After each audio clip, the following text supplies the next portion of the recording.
In this example problem, we have a piece of equipment that emits a sound with a displacement amplitude of 3.25 micrometers. Safety standards state that the pressure amplitude of the sound cannot be more than 15 pascals.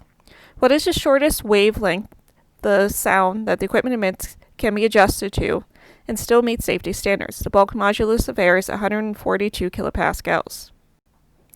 Alright, so we know the displacement amplitude, the pressure amplitude, and the bulk modulus, and we want wavelength. Well, we have most of the pieces of the pressure amplitude equation, because we know pressure amplitude, so P max, is equal to the bulk modulus times the wave number times the displacement amplitude. So if we plug in 15 equals 142 times 10 to the 3 pascals times K times 3.25 times 10 to the minus 6 meters, we get a wave number of 32.5 radians per meter. And we know the wave number is equal to 2 pi divided by wavelength. So when we plug our values in, we get a wavelength of 0.193 meters.